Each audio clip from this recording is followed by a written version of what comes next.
21st of February 2024, and we're coming to you live at speakfreeradio.com. Thanks to the good folks there over the pond in the good old US of A. So yeah, we are speaking to you from Cornwall here in the southwest of the UK, and your hosts tonight will be Malefica Scott and Shelley Tasker. How are you, Shelley? Good evening. I'm very well, thank you. Good. Yourself? I'm good. Well, I've had a few upheavals this week. I've had a quiet week work-wise because I had a problem with my brakes on Monday. Oh dear.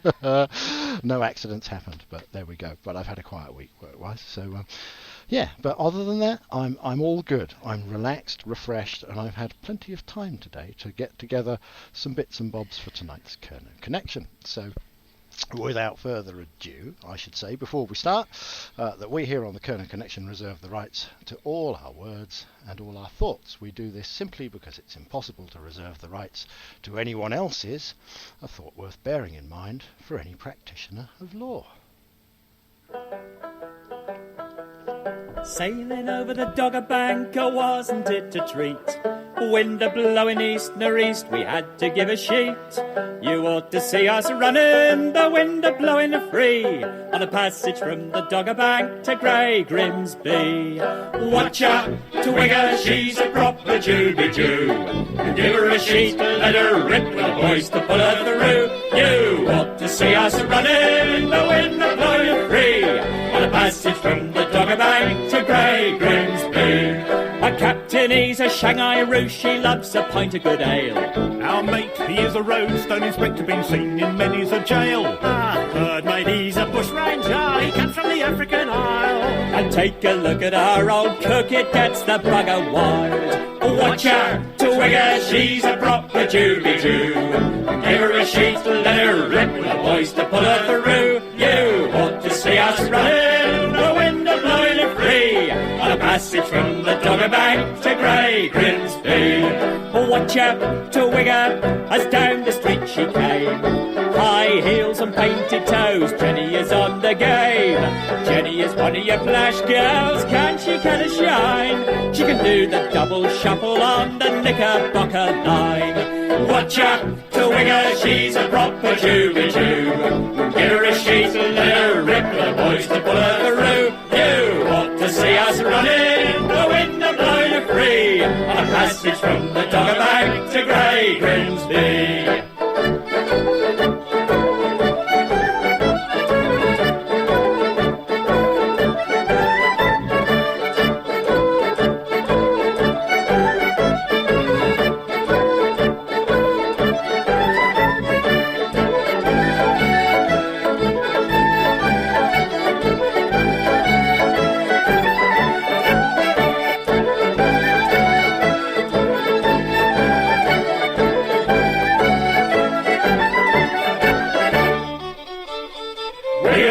To make a noise when we come home from sea. We get right drunk, we roll on the floor, we have a jubilee. We get right drunk and full of beer, we roll all over the floor. And when our rented is all spent, we go to sea for more. Watch out to Wigger, she's a proper Juby Jew. Give her a sheet and let her rip with the boys to pull her through. You ought to see us running, the wind a blowing free, on a passage from the Dogger Bank to Grey Grimsby.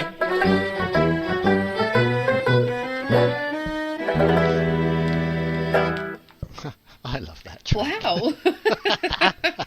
That's a different kind of song. It's a good little jig. I like it. Oh, how are you anyway? Yeah, I'm very well, thank you. Bit of heartburn, but you know, there's always got to be something.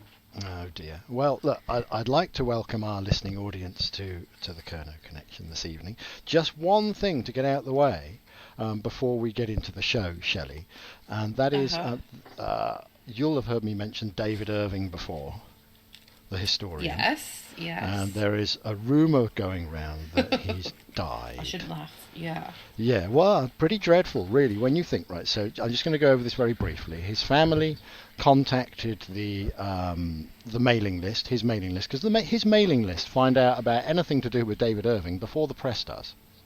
the press find out about David Irving because there might be someone on his mailing list that's a member of the press.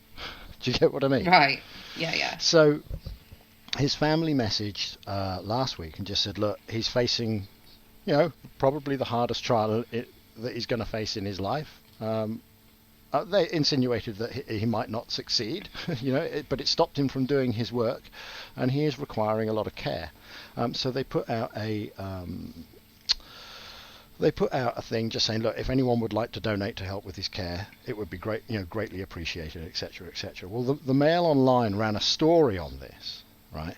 And one of the things you're not allowed to do when you use comment sections on newspapers, you can defame someone's argument, but you can't defame the person. You can belittle their argument, but you can't belittle them.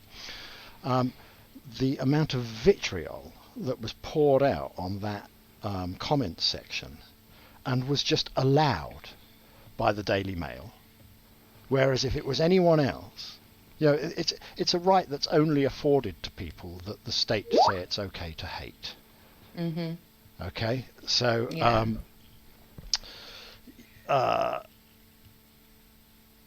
so what's occurred basically is over the last couple of days, someone has come forward and said, "Oh, look, he's died," and it's all gone. So last week they took the mickey out of him in the media, which is just disgusting. Essentially, they allowed folks to be vitriolic towards him in the media. And then this week they've claimed that he's dead. So you know what? That plea for donations, most people are going to turn around and say, "No, it's pointless now, isn't it?" So there's a reason, I think, that was done. Anyway, I'm not going to dwell on the fact. I just want to point out to folks out there that are thinking we might have lost David Irving. We haven't actually lost him yet. So all you can do to support him would be great. Just go and buy one of his books. Fantastic. Yeah, just pop along to his website, fpp.co.uk, I think it is, Irving Books, and purchase one of his books. Well worth a read, and it would help support him in the struggle that he's got at the moment. So there we go. Wanted to get that out of the way, just because I hate these sort of smear campaigns. So enough said. Definitely. Enough said. Moving on. It's nothing to do with Cornwall and all that kind of thing. I get you, but there we go. So what have you been up to, Shelley? Sorry, just had to get that out of the way with. No, that's all right. What have I been up to? Wow. Oh, I had the lushest weekend. I literally stayed in my dressing gown till like 2:00 on Saturday. Oh wow! And I got the bloody guitar out, Maleficus. I've been doing my 10 minutes a day, and I can play. She'll be coming round the mountain when she comes, and Happy Birthday. And now I've moved on, a bit of a large gap, The Sounds of Silence. I'm struggling with that F chord, my God. Anyway, but I'm quite pleased because Saturday afternoon I was really into it, and it's nice like in the evenings watching tutorials. It's nice to have a bit of time for me.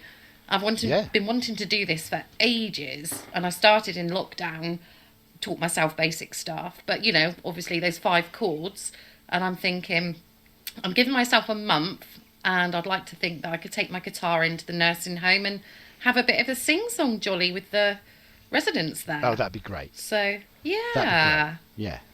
Yeah. You have to learn some wartime classics, mate. Yeah, but the wheels. There'll on the be bus bluebirds over like the white that. cliffs of Dover and all that. You got. Well, that's it. I was looking at. I've got a great big song list. I was writing them down last night. I was like, oh my God, Shelley, calm down. Let's White just Cliffs get of a few Dover. songs. That's a must for an old people's home. You'll have them all with their lighters out and their hands in the air and stuff. Oh, well, I think, like I say, I'm aiming for a month, but, that F chord, whew, and then I realised my guitar was really out of tune, and I'm just thinking, how can it get so out of tune overnight? Anyway, it's been nice. So, apart from the usual mundane tasks, I've been... Oh, you'll like this, because on Saturday, because, you told me off... Well, you didn't tell me off. You said that the other week that paying a dog walker was like paying for my time out. And Saturday I said it's paying them to have your downtime with your dog. My downtime. And On Saturday, it was absolutely hammering it down with rain here. And the night before, me and Darren had gone out and got a train into Redruth and stuff. So I had to go and get my car. And I was like, right, I'm going to put on my raincoat and I'm going to walk down in this tipping down rain. And it was just you lush. Can't beat it. No, it was lovely. So, yeah, it's been a really nice week, I would say. And, back to school on Tuesday after a week's half term. Yeah. I've got to say this, and you'll have to excuse the swear word, but it is what it is. When I picked my son up on Monday, they had a baker day, and I knew the mood he was in. I just knew, all hell's going to break loose in a minute. He's going to have a meltdown or some description. And he was moaning about everything. And Piran hates swearing. He absolutely hates it. It'll always be they've been swearing and blah, blah, blah, blah. Anyway, he was building up and he was telling me, and I don't like it when you do that. And he was getting louder and louder, and I'm just sipping a cup of tea now. And then he said, oh, for fuck's sake, I've never been so bored in my fucking life. Oh, my God, Maleficus. I spat my tea into my cup. And by now he's crying, but I did. Because I'm just sitting here listening to him rant, and I've never heard him swear before. Right. It was just one of those classical moments I wish I had on camera. But this is not good. This is not good. This is not model behaviour to promote. No, it's the sort of thing you bring out on his 18th birthday and say, hey, remember this? Oh. I told you to delete that. Yeah. No, that was my funny highlight of the week. I literally spat my tea back in the cup. And by now he was quite tearful, but then he started laughing as well. It was just like, okay, I get it. Right, but we don't use words like that. You hate swearing, but just one of those parenting moments, I guess, yeah. So, what about you? Classic. Well, as I say, car went down at the beginning of the week, brakes wise, and what's going on here? Sorry, getting messages in the background. You can hear me okay, can you, Shelley? I can hear you fine. Okay, so I'm just going to ignore those messages in the background. I don't know what all that's about. Anyway, so what was I saying? Oh yeah, brakes. So brakes problem on the car. So I was supposed to be I went to work on Monday, and upon coming home on the Monday, the brakes failed on the car. So I wasn't too far away from home, but still it took ages to get back. So long and the short of it was, I was supposed to be doing a radio show with a chap called Eric. He does a show called Tradcat Night on a Monday. He does it 5 days a week. Now it used to be 7, but he's nipped it down to 5, and I used to jump on a Saturday, but I was meant to jump on the Monday and obviously missed that because of car issues. So, but other than that, I've had obviously a fairly relaxing week. I've been out on walks with my dog, like really long ones, from the house. Do you know what I mean? Yeah. So yeah, it's been good, and I've been bumping into lots of members of the local community and that kind of thing, and it's really nice to see that so many people have got so many wholesome views actually about the world that they live in.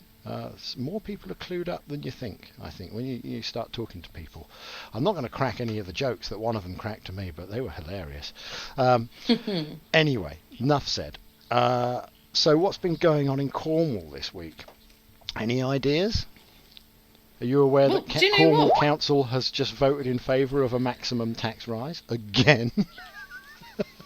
Oh, did I see that? 200% or something? Yeah, 5 hours ago. Cornwall Council, no, 4.99%. Oh yeah, I knew that was coming anyway. Yeah. Sorry. But they've just 5 hours ago. It's official. They voted it in favour. Right. So, yeah. We love a good council tax story. Yeah. Yeah. I just said on my last show, I sent in a freedom of information request 28 days ago. I still haven't had a reply, asking. I cited a list of all of these companies that are armed weapons companies, and I've just asked if you can give me evidence if Cornwall County Council are paying into these pension schemes in these companies. So I'm still waiting to hear back. Yeah. But they are. I know they are. But I just want some information, and these are the sort of things we need to be telling people, you know. And of course, it's better to contact them because you don't want to be telling people. You want to be telling people the right thing. Propaganda. You need them to clarify it, don't you? Yeah, definitely. Absolutely. And we need transparency on that sort of thing. Absolutely. Yeah. So but a friend know of mine where who their does tax money's going. Yeah, who does a lot of stuff on this. He says they ignore all of his freedom of information requests now. They've just stopped replying to him. I've only ever done a couple, but it has gone 28 days. So I shall give them a prod because I would like to know. Yeah. You sent it recorded, I take it? Oh, no, you do it all online. You get a reference number and stuff.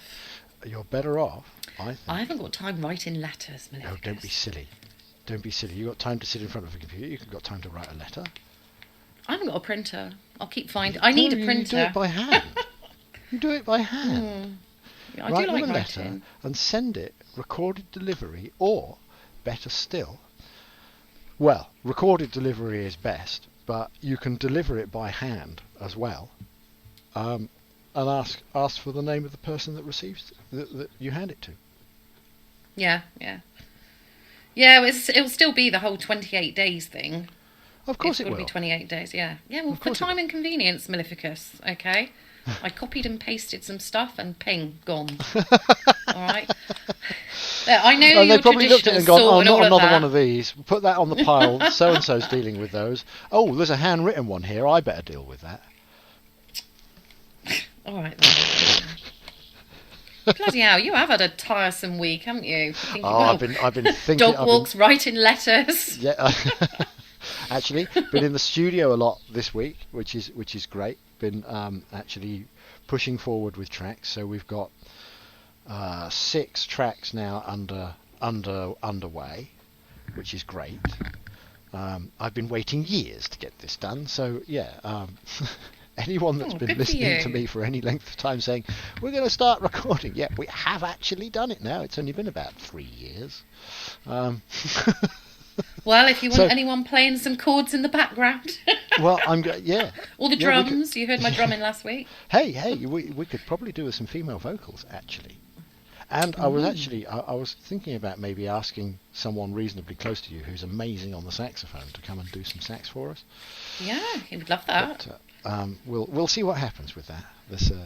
I'll have to send some stuff your way, and then you are living the dream, aren't you? Out dog walking, in nature, doing your music. That was lovely. You're always very content complain. Anyway. I can't complain. Yeah, I can't complain. You know, as I always say, make the most of what you've got.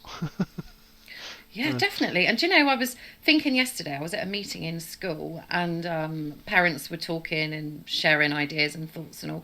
And one lady in particular that had a autistic child who, I mean, badly autistic in the sense that they need to jump for like inner calmness and stuff like that. And they've got like spinny seats in the house and all and things like that. But they've got no garden. And I just thought, how lucky am I to have a garden? Yeah. It just really oh my God. Yeah. Yeah. So it's just really little things. And again, it's so lucky. All about, yeah. It's also all about the things that, you know, you can't change some things. It's like the Serenity Prayer all over again, isn't it? The God grant me the serenity to accept the things I cannot change, the courage to change the things I can, and the wisdom to know the difference. And it's the wisdom to know the difference bit which makes all the difference to your life. Do you know what I mean? Yeah. And I think when you start living in that, though, it does make a difference. I love the saying, it is what it is. It's just accepting, you know, you can't change it. And, it stays with me every day. Humans are great adapters. They really are. Yeah. Oh, man. Yeah, so there's a lot of hoo-ha about Prince William is not part of the problem.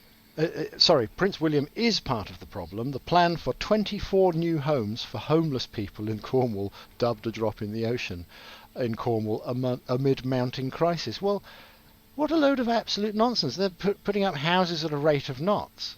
Oh, down here in Cornwall. Yeah. Just 24. Because they've planned 24 for some homeless people. Why are they...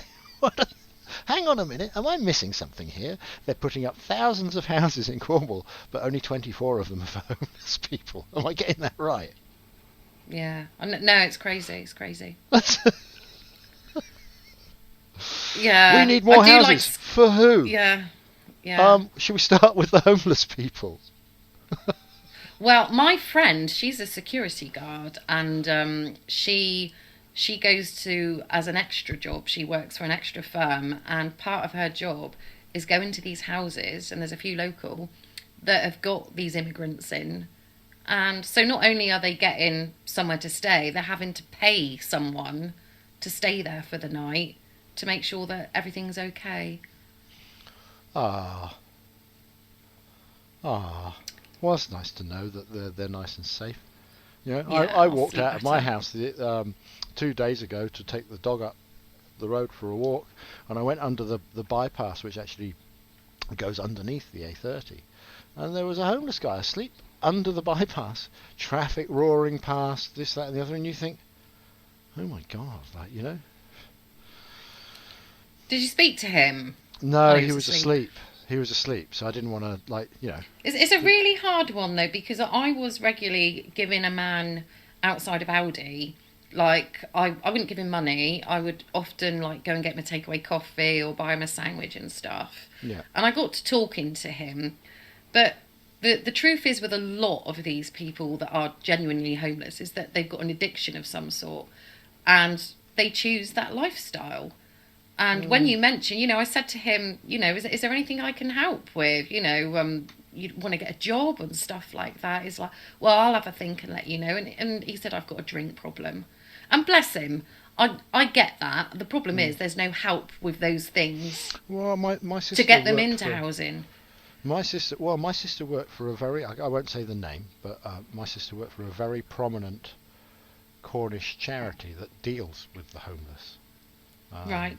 And they have houses and that kind of thing for them to live in. Obviously, they have to fit within certain criteria to be able to do it and all that kind of thing. And if they break the rules, then they're not supposed to stay and yada, yada, yada. So there is stuff out there for that. But, and don't get me wrong, we don't have nearly as many homeless people in Cornwall as you've got like up in London and places like that. But yeah, it's not often you see in my tiny little village a homeless person. Not often at all, because it's just like a little village in the middle of nowhere, really. But yeah. Anyway, look, we're coming down to the bottom of the hour. Sorry. Oh, go on. Sorry, what were you going to say? I was just going to say, there's a few of them. They sleep in the churchyard right next to the church, and that just seems so ironic. But apparently, the church would open and let them stay, and then things started going missing and stuff. And it's like, we've tried to help.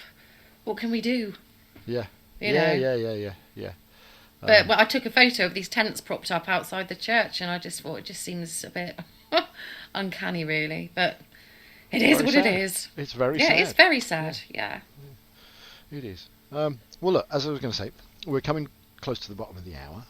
You folks, you good folks out there listening to us, are listening to speakfreeradio.com. This is a live show. Wednesdays, a lot of live shows on the Wednesday. I think we've got Jim Fetzer after our programme. At least that's what it was scheduled last week, and I believe it's the same this week. Yeah, Jim Fetzer, Authentic News after us, and Political Cesspool after that, and along with Night Nation Review after that. So there you go. There's quite a lot still going on today on the Speak Free airwaves. And, well, look, after the break, Shelley, I have got an excellent Kernow Connection for you. And it sort of goes on a little bit from what you were touching on, not last week, but the week before. So, yeah, I've done some chasing up, and I've stitched some audio together, and I've done some digging and found some other stuff too. So I'm looking forward to it. Although we're a little bit shy of the bottom of the hour, I know that I've actually got quite a lot to get through. So I'm going to start the hour break, or the bottom of the hour break early, which actually commences the start of my Kernow Connection. So right now I'm going to take you back to a little place in Cornwall called Mitchell, to a place that gained the name the Folk Cottage. And this particular recording was recorded in that folk cottage, and it's by a guy called Michael Chapman, or Mike Chapman, and it's just that I haven't put a whole load on there. I've just stitched a few little bits and snippets of the actual evening, but if anyone's interested, they can go onto YouTube and find him, Michael Chapman, live at Folk Cottage, Cornwall, 1967, and it's a fantastic journey. But this is around the time. Well, we'll get into that after the break. But enjoy this. So your song is the start of your Kernow Connection. This little section of music here was recorded at the start of my at the Folk Cottage, which will be the subject of my Kernow Connection this week. So here you go, folks. Enjoy. Can we have a big out now for the guest of the evening, Mike Chapman?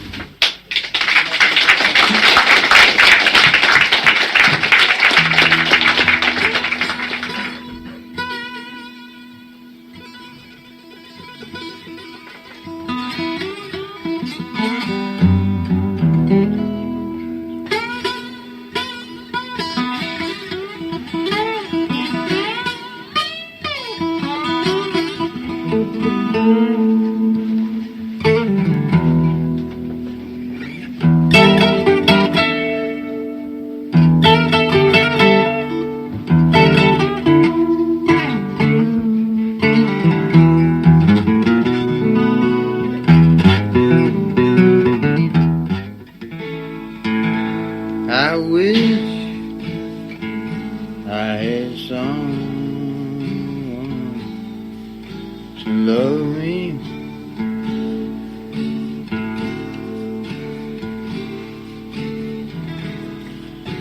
Someone to call my own.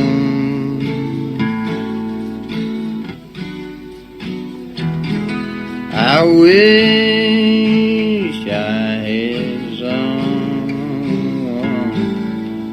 to live with.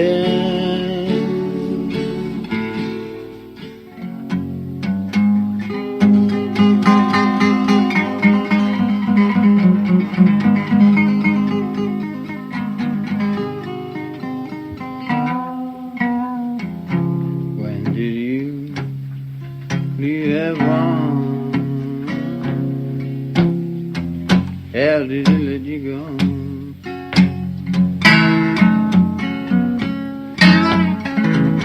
How's everything in heaven?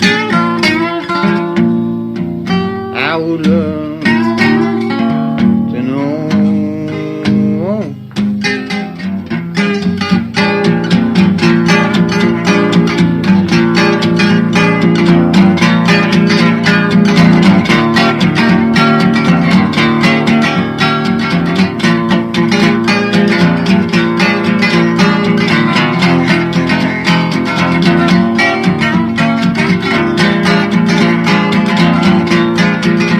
She's an all-night worker. Things can't suit me two-way too. She's an all-night worker. Man, she suits me two-way too.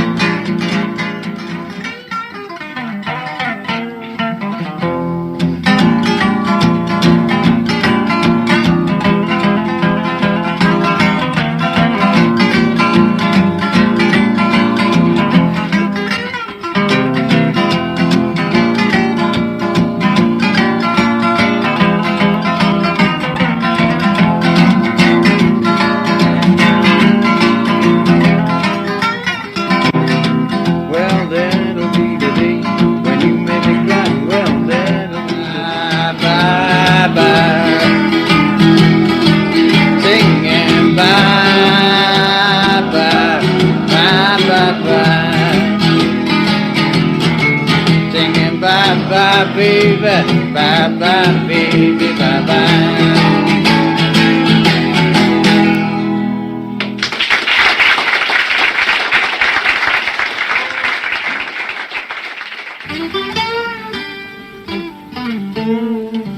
This was a traditional Scottish song.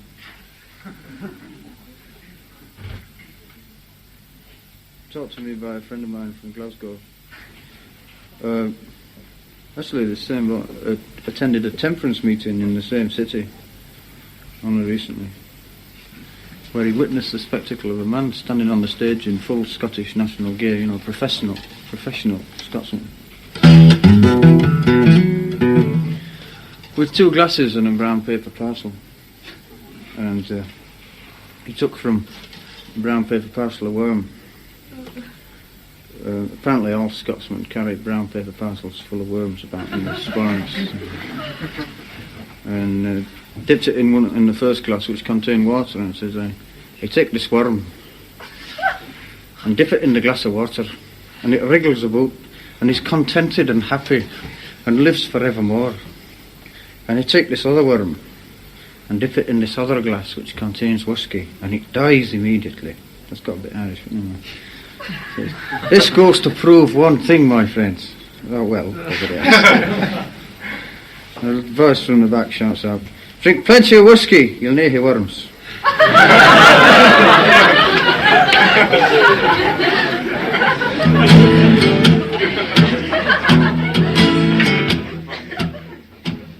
There you go, Shelley. Drink plenty of whiskey, you'll nae have worms. Oh, I like it. Love I it. like it. So that was recorded. That was a live recording taken in 1967 of Michael Chapman at the Folk Cottage. Now, I'll give you a quick rundown, as quick as I can, rundown on the Folk Cottage. So, located just outside Mitchell, the Folk Cottage was a very important part, not just of the Cornish folk scene, but also played as a catalyst and a breeding ground for many nationally known artists. John Sleep returned to Cornwall after university around 1961-1962. I later found out that this guy, Shelley, was my science teacher, and I hated him. Anyway, never mind. At university, he had been involved in folk music and Morris dancing. He was keen to continue this interest in the folk world, and he got in touch with John Hayday, who was singing at the courthouse at Batalic. And before long the pair were singing together and became resident singers at the venue. While performing at the Count House, they became friendly with John Langford, a staple of the Cornish folk scene, better known as John the Fish. John the Fish was famous for playing guitar with Brenda Wootton, who was a famous, I mentioned her last episode, or episode before. So John was friendly with Willoughby Galashan, or Galatchan, who owned land and a cottage in Mitchell just outside Newquay. The two Johns were finding the long travel from Newquay to Batalic tiring, especially as both were working full-time, Sleep as a chemistry teacher in Newquay, and wanted to set up something closer to home. Willoughby was keen on the idea and let them make use of his property, and John Sleep set about converting one of the outhouses. Originally a granite farm workers building, it was gutted and turned into a club around 1963. The downstairs area converted into a snack bar with tea and coffee facilities, along with an open fire. John Sleep also built a staircase He also built a staircase up to the performance area, which was a large room with rows of chairs facing a small stage. He also put out a fire escape. A little later, on a large striking mural of a silhouetted lady was painted on the back wall behind the stage. The venue could hold around 100 people, but had no inside toilet facilities.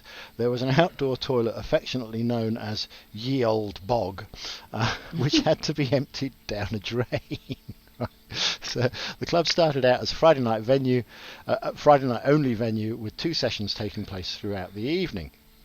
Later, the second session would often be attended by a large crowd from the holiday industry in nearby Newquay, once they'd finished their evening work. And it was also a popular late-night stop after for drinks from the Plume of Feathers in Mitchell, which is the local pub in Mitchell. So, which is still there, by the way, folks. You can still go to the Plume of Feathers now and have a meal and a pint. It probably cost you an arm and a leg, but you can still go there if you want. In the early days, John was persuaded many of the local artists to perform, such as John the Fish, Brenda Wootton, etc., with a lot of them playing for free. Okay, so essentially the folk cottage was far away from being a big money spinner for the two Johns. They were often unable to pay artists and often only covering their expenses.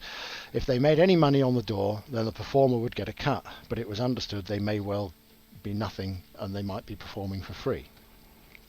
So some of the early artists were Alex Atterson, Noel Murphy, and Pete Berryman, all of whom drew in good crowds. Pete was a local and often stepped in to help when they were short of artists.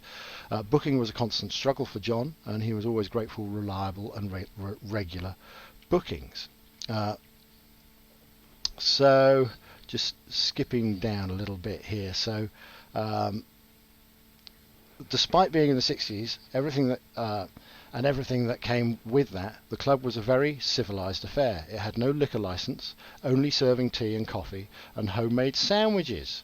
Being located in the middle of nowhere, it lent itself perfectly to being full of wild debauchery with no immediate neighbours and the police located miles away in Newquay. However, there was never a problem with drink, drugs or illicit behaviour.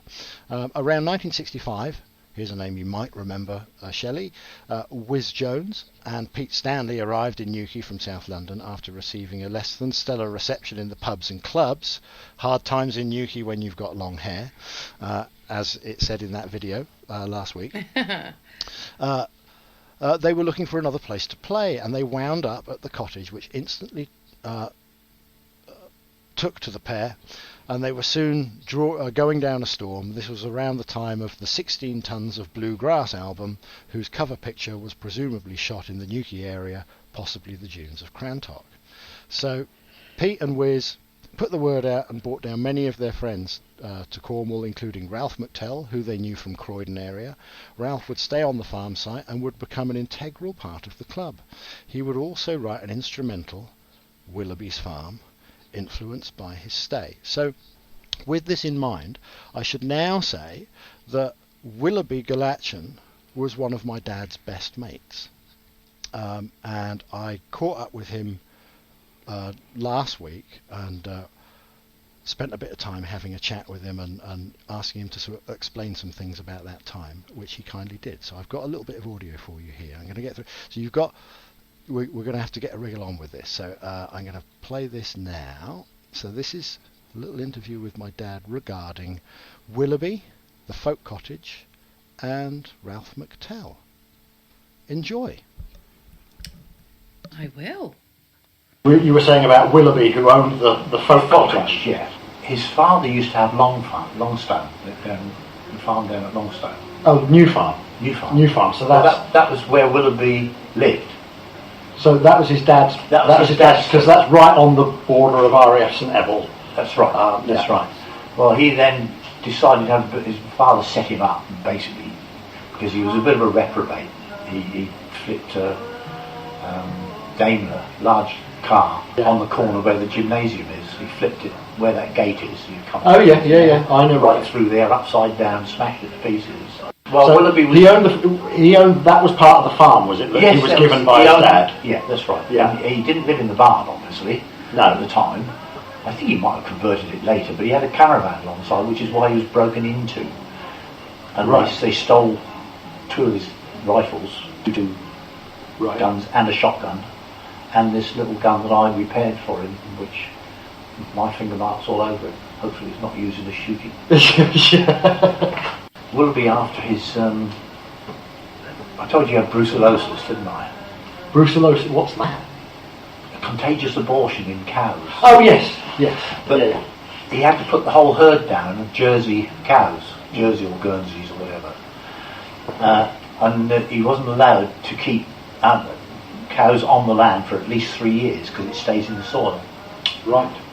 So it buggered him up. So Willoughby had this farm that he couldn't use. Essentially, he couldn't use for 3 years at least because he'd had this disease for the cattle there. Yeah, and I can't remember what year that was. I think it was probably my last part of my time in Aden because I didn't come back from Aden until 65. Yeah. We'll have to do another episode on how you managed to get to Aden at some point. That's I don't want to make you digress. So basically, Willoughby set up the folk cottage. Folk cottage to make money. To make money, Yeah. because the farm wasn't viable for cattle, basically. Well, it was, but it was just Willoughby liked making money. Yeah. Oh, okay. He was it's a strange name, Galatian, but it's Norwegian or Danish. I can't remember one or the other. Okay, so that's one to look up. Willoughby Galatian. Willoughby Galatian. Well, he was the owner. I mean, he owned the thing, and he set it all up. And as I say, when you think back for health and safety, everybody's sitting on bales, square bales, smoking. Yeah. Smoking cigarettes and ganja, no less, I expect, in that time. Yeah. But it was through Willoughby I met Ralph Mattel, and we got invited. I invited to a party up at Puffins. Right. So Puffins, just for the listening audience, is a house at the top of the hill from where we're talking at the moment. Trevarian. In Morganport. Yeah. So Trevarian, just above. You can't miss it. It's got the post box. It's set into the walls. Oh, I know the house you mean. Yeah. Puffins, so Ralph lived at Puffins. Yes, Ralph rented Puffins. I think it was off season. I went to at least 2 parties there. So I had 2 parties there, and it was the first time I heard Streets of London. Yeah. And he hadn't recorded it then. He'd written it, and everybody said, "That's bloody good, Ralph. You ought to do something with that." Yeah. Which of course he did eventually. Well, he did. Well, he's living off it still, isn't he? Yeah. I mean, Sinatra's done a cover of it. I don't think it's Tony Bennett, I think, did. All the top singers did that. Yeah. I've heard loads of different versions. There's loads of different covers of it. But because he described the guitar you've got, because I took mine up there. Yes, that's I've got your old acoustic, which is an old Levin, a Swedish handmade guitar. Yeah, and he had a Hagstrom, and the Levin was considered a poor man's Hagstrom. Okay, so you were the. In other words, yeah. You were the brunt of some jokes then. Yeah, yeah. Yeah. So you heard Streets of London before it was recorded. So do you know the background on why Ralph wrote that then? Well, as far as I remember, he'd fallen in love with some girl in Paris.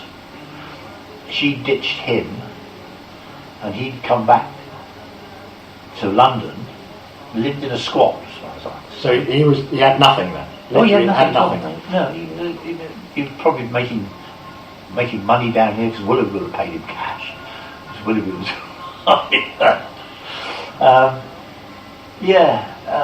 as far as I understand, he was quite upset at being, losing the girl, obviously. Yeah. And probably it made some of his music a bit, melancholy. Melancholy, yeah. And I suppose Streets of London is quite melancholy, really. It is. It's a beautiful song, but it's pretty sad. It's a very sad song. And it was obviously what he observed while he was living in London. In a squat. And like the old man with the medals and the old lady with, bag lady going around and that sort of. So he observed all that, and how can you tell me you're lonely? Yeah. Yeah, and say for you that the sun don't shine. Yeah. So going to the parties at Ralph Mattel's house. Yeah. Were they crazy parties, or was it all quite? No, it was from remembering. There was a lot of stuff around at that time, but. When you say stuff, because obviously we're not visual, so when you say stuff, I take it you're alluding to sort of like some of the drugs of choice in the 60s. Yeah. And the stuff then was quite limp by comparison to the stuff that's produced now. Yeah. The people would pass around a soggy, split and. Hey man. Yeah, hey man. Band and beer and sort of stuff. It's funny hearing my own father talk about spliffs and things like that. Cause that was my misspent youth. It was all spent hiding things like that from my parents. So I never noticed it. I don't think you smoked in the house when you'd have been 14 when I left anyway. So yeah. So probably a little bit less at that time. Yeah. So we sort of covered Ralph Mattel a little bit. Is there anything else on Ralph Mattel that springs to mind? I mean, I remember you saying that he was a lovely guy and that he was exceptionally tall. Humour, good sense of humour. I mean, he had a TV programme for children as well for some years. Tickle on the Tongue. Yeah, it was called. Was it? Well, Tickle on the Tongue. It was an ITV one actually, but yeah, very very good. I mean, he was good with kids. Quite unexpectedly tall, if you sort of mean. He was Well, he did that. He presented that programme, Tickle on the Tongue. Yeah. He presented that programme with Neris Hughes. Oh yeah. Who was quite short, and he spent most of the time sitting down with his guitar. Yeah. Because he was he like 6'4" or something like that? He would be. He was tall, certainly taller than me. Yeah. And he was quite imposing. He was quite a big guy. He wasn't. He's broad-shouldered. I mean, back then he was. Yeah. But I remember him as just fun, soft-spoken, a bit of a sense of humour like you and I, rather than dry. Yeah, and a bit sort of. Yeah, a bit take the mickey. Yeah. Well, that's why he said, "Poor man's Hagstrom." Poor man's Hagstrom. There you go. So. You got the poor man's Hagstrom. I own the poor man's Hagstrom, and it still sound the sound box. He played on that, so you could say at least he's Ralph McTeller's played the guitar that I own. Yeah, yes. that's a lovely thought actually. It is. Actually. No, it really is. It's a lovely thought. Well, because he let me have a go on his Hagstrom. And then promptly gave you yours back. He said rubbish. No, he didn't. But I do remember he wasn't particularly complimentary about it. Yeah. You must remember, I didn't spend a lot of time with that. I would have if I'd have been here. Yeah. But then, if I'd have been in England, and I hadn't been posted to Aden for other reasons, yeah, I would have been at Scampton in Lincolnshire, so I wouldn't have been here anyway. You wouldn't have been here? I was in the services. So I came home on leave. I used to love coming back, obviously, to Cornwall. Yeah. I used to pick up with Willoughby and Roger, and we used to go out drinking in the car. Yeah, as you could, because there were no laws against it. Well, there was. There was? Yes, you caught. If you were caught drunk, I mean, So what were the tests back then? You had to walk a line. You had to walk a line. Yeah. Okay. And they, if they smelt alcohol in your breath, they say no. But they didn't have tests to see how much you had. Yeah. And if you were reasonably compos mentis, you could walk the line. It wasn't really a problem. Yeah. So that's interesting. Yeah, but in any case, there wasn't the traffic around for a start. Yeah. I told you about Willoughby clipping that old man on a bike, didn't I? Remind me. Go on. We came back from St Mirren one evening, and Willoughby had got a whacking great Zephyr 6 at that time with a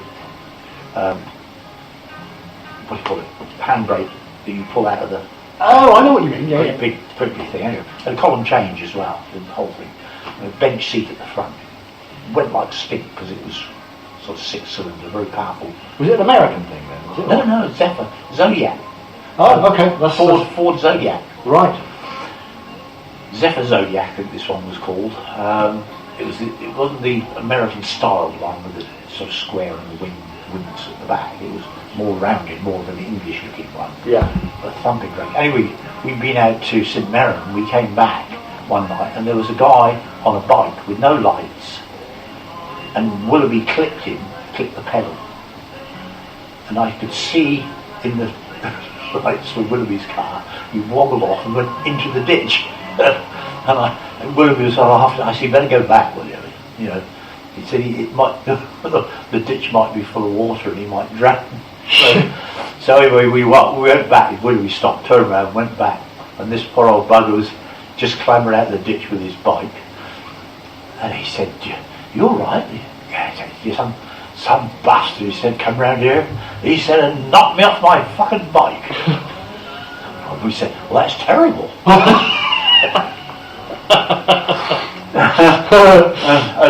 We got him sort of dusted down. He was full damage, and literally Willoughby's car just clipped the pedal. Yeah. But you couldn't see it. It was dark night. Round the corner, old man, bang. Yeah. He was drunk as well. Right. Yeah. So that's why he wobbled off the road. So you could hear, and there was hardly a mark on the car, so it obviously didn't impact much. But we sent him on his way. Yeah. And made sure we didn't get him on the way back. Yeah, then surreptitiously turned round and went back again the other way. he was terrible, Willoughby. Somebody told me he died. So Willoughby Galaction was the guy that started up the folk cottage, and then you had a lot of people. Because if you look online, if you look online, there's a web page. I was showing you a bit of it earlier. Yeah. There's a web page, and there were so many different artists, folk artists, that went on to do other things, Whiz Jones being one of them. I've done a little bit on Whiz Jones on the Kernow Connection before. And quite often I'll play a couple of Whiz Jones's tunes on there because he's one of my favourite folk guitarists there is. And I had no idea that until later years that he was associated with all this, and it was all very close to this community, wasn't it? It became very, very special, and lots of people got their start there. Yeah. Not Ralph McTowell, but I mean he made a living there. Yeah. And I don't know how much Willoughby used to charge for entrance and that sort of thing. You take your own beer basically, he wasn't selling alcohol or anything, you take your own beer and all that sort of stuff in. But I didn't. So that was the arrangement, was it? So you paid an entry fee. Yeah. And you took all your own beer sandwiches, and your smokes to sit on the hay bales, and I love that. Yeah. That's brilliant. They have a field day with that today, wouldn't they? Well, they did. This is the problem with Willoughby. You see, Jersey milk, it was lovely, rich, creamy. So he used to, before the churns went off, he used to dip and take out, with dip things, and he'd have fresh milk, unpasteurised. Yeah. Which is why he didn't know what it was that he got. Right. They had to, because he had flu-like symptoms. He obviously wasn't going to have an abortion, but apparently it works that way with women. Contagious abortion can affect. Eventually, they found out what it was, but the treatment was sort of big pills they used to blow down the mouth of cows. So they had to work out a way of making these things up for him to take.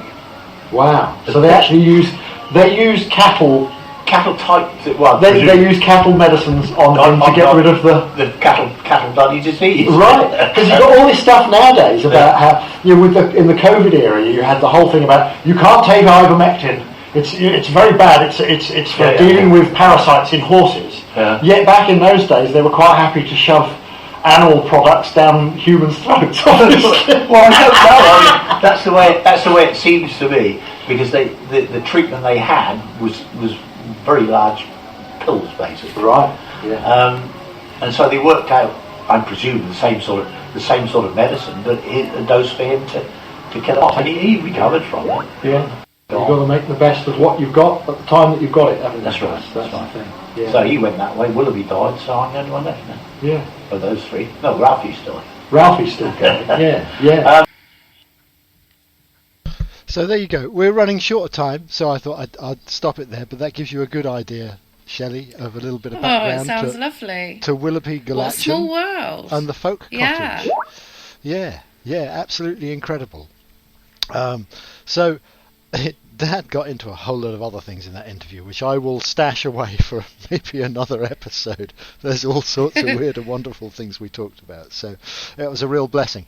I honestly highly recommend to anyone, record your loved ones, your elderly loved ones, while you still can. You can pass all these memories down to your kids and their kids and so on and so forth. So yeah, it was a lovely conversation. Really good. Well done, Maleficus. Honestly, it was effortless. Other than about 2 hours going through the hour's audio clip to pull out all the right things and put them in the right order to give it some sort of... Because my dad's like me, he digresses dreadfully. So, there we go. Well, if there we go, hang on, here we go. That's your outro, all right. I was going to do it at the start, but I was too late. Yeah. That's amazing. I've had this for ages, yeah. Hi. We have got the Cornish historian Phil Hadley on with us on the 28th, which is the next show. So I'm really looking forward to that. The subject matter will be the build-up of American forces in Cornwall prior to the D-Day landings. So hopefully that will interest some of our American audience out there. And you may well even have relatives, you folks over the pond, there may well even have relatives that were in Cornwall on the build-up to D-Day. So that may be poignant for you. He's a great guy. I'm really looking forward to having him on. So other than that, that's me for this week. Have you got anything you want to add before we go, Shelley? No. Nothing. Well, I'm going to play us out then with Ralph McTell's Willoughby's Farm, inspired by, guess what?